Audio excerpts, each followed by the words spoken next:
Thank you, Mr. Chairman. Of all the elements of the Bretton Woods system, perhaps the most enduring has been the World Bank and its associated institutions. Although highly regarded in some circles, the bank has been a significant failure in helping the residents of poor and developing nations. Like many bureaucracies, the World Bank has constantly attempted to reinvent itself and redefine its mission. Some critics have referred to this as mission creep. It is the reaction of self-interested bureaucrats who are intent on saving their jobs at all costs. The non-institutional elements of the Bretton Woods, such as the gold-backed dollar standard, have gone by the wayside, but the World Bank and the IMF soldier on. What is most annoying about the World Bank are the criticisms alleging that the bank and its actions demonstrate the negative side of free market capitalism. Nothing could be further from the truth. The World Bank is not an organization devoted to capitalism or to the free market, but to state-run corporate capitalism.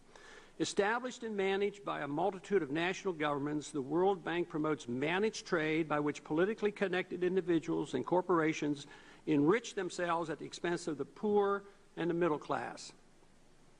Western governments tax their citizens to fund the World Bank, lend this money to corrupt third world dictators who abscond with the funds and then demand repayment, which is extracted through taxation from the poor third world citizens, rather than from the government officials who are responsible for the embezzlement.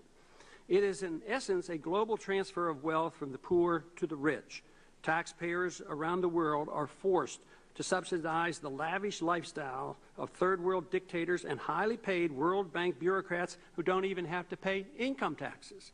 The World Bank has outlived its intended purpose. Capital markets are flush with money and well developed enough to lend money not just to national governments but to local and regional development projects at competitive market rates.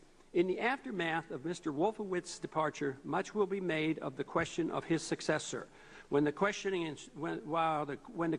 instead should be directed toward the phasing out of the organization. And I yield back.